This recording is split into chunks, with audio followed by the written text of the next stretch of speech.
Shortly after Ginny and Guy leave, tensions start to bubble up around the castle. Nan is now Duchess of Tintagel, an enviable title, but her marriage to Theo wasn't built on romance. She does love him in her way, but the wedding was more of a strategic move to protect her sister Ginny. That decision, while necessary, weighs heavily on her. Patty is dealing with her own dilemma.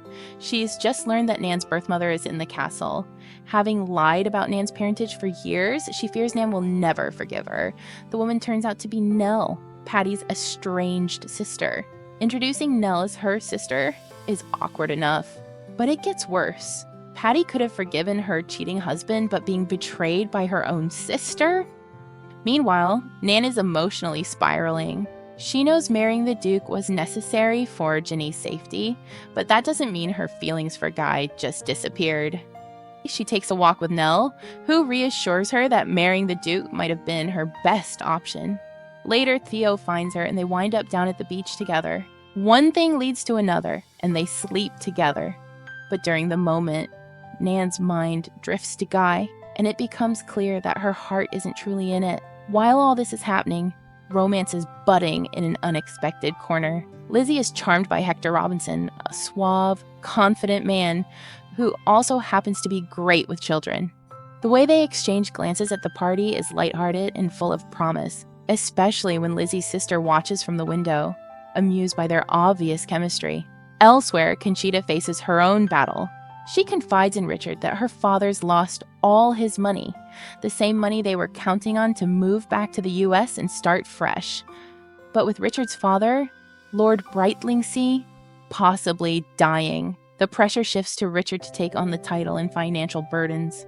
They had been so close to escaping this world, but now they're stuck. Conchita suggests selling off assets like their summer home, but the Lord and Lady shoot down every idea.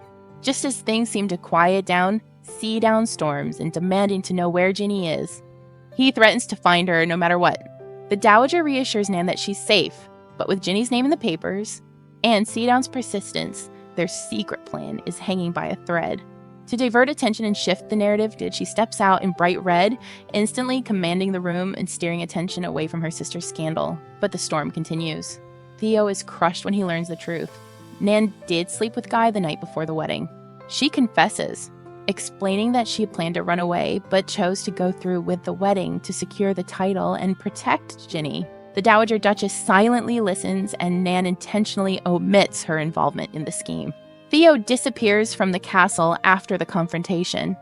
His absence doesn't cancel the planned Midsummer Night's dream party, meant to celebrate Lizzie, but it does cast a shadow. But Hector lifts Lizzie's spirits again, whisking her away for a walk and eventually proposing. Lizzie says yes, but the happiness doesn't last long, because Theo returns.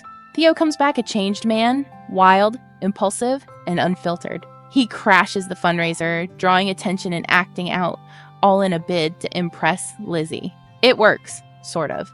She's drawn in by his unpredictable energy, even as her wedding to Hector looms just 2 weeks away. Theo and Lizzie shock everyone by sharing a kiss. Meanwhile, Conchita and Cora clash over the idea of love. Cora believes Conchita isn't happy in her marriage, while Conchita insists that love is more than just romantic gestures. Conchita encourages her to just give someone her time, which ends up being a guy wearing yellow socks, one of Cora's quirks.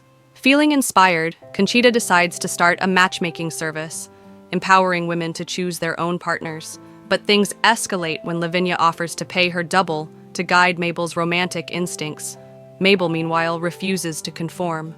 Her mother frets that she's not normal, but Mabel embraces her quirks and remains a rebel. Back at the castle, Theo's fury hasn't subsided. He confronts Nan, declaring their marriage over and demanding she leave after producing an heir. Nan confronts the Dowager, calling her out for the twisted plan that trapped her in a loveless marriage. The Dowager listens, but doesn't defend herself. Unbeknownst to them, Reed Robinson, the Dowager's old flame, overhears it all. Once lovers, Reed offers her a way out, a place to stay.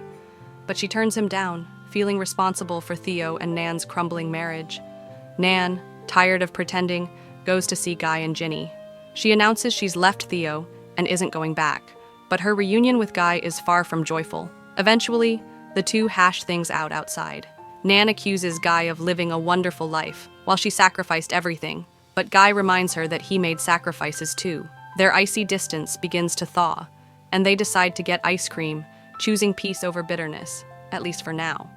But danger is still lurking. Seadown tracks down Ginny, hands her his card, and urges her not to give up on their family. Though he leaves without a scene, his appearance rattles Ginny, and she chooses not to tell Nan or Guy.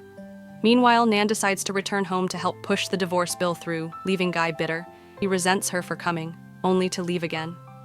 Elsewhere, Lizzie spends the night with Theo. They're deep into a whirlwind romance. But when Theo says he's falling in love and begs her not to marry Hector, Lizzie is thrown off. Their moment is interrupted by Nan's return. She apologizes for the Guy situation and offers a solution. They stay married for Ginny's sake, pass the bill in the fall, and then live separate lives. Ginny, meanwhile, cautiously meets with Seadown. He says all the right things, offers her and Freddie boat tickets to London. Theo joins Nan at Conchita's party to keep up appearances. Nan's surprised at first, but then notices a stray earring, Lizzie's, and starts connecting the dots. In Italy, Guy confides in Paloma about Ginny. They drink, dance, and end up kissing as their laughter drifts into Ginny's room, where she sits quietly, reflecting.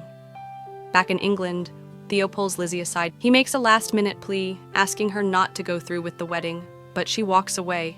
She doesn't want to be someone's secret. She chooses the safe path with Hector. Lizzie, now in her wedding dress, prepares to walk down the aisle until Theo shows up, rom-com style. He gives a heartfelt speech. She bailed on Hector because she wasn't all in. Meanwhile, in Italy, Guy spots Seadown in town. Back home, Ginny confesses she let Seadown see Freddie. She insists she's stronger now, but when she checks Freddie's room, he's gone.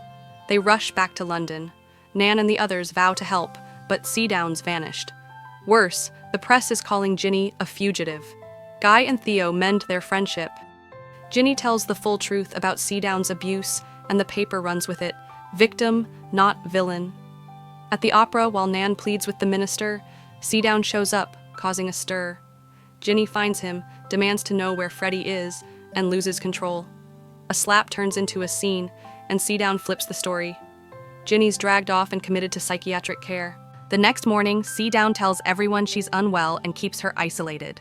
Amid all this, Nan tells Guy he'll always be the one, and vows to fight for him. Richard and Honoria stage a rescue. Honoria grabs Freddie, but Seadown pulls a gun on Richard and Ginny. Ginny flees. A shot rings out. James Seadown has killed his own brother. Episode 7 opens with Nan attending Patricia's divorce trial. She's had enough and wants to send a message. Women don't have to stay in toxic marriages. Conchita, meanwhile, is burying her grief after Richard's death. At the funeral, Theo offers Lizzie some comfort, but Hector notices the closeness. For now, he says nothing. Lady Brightlingsea confronts Conchita's lack of emotion. Conchita lashes back, saying her husband would have hated the funeral. As the episode wraps, Nan finally realizes the earring she found was Lizzie's. Just before Guy introduces Paloma as his wife,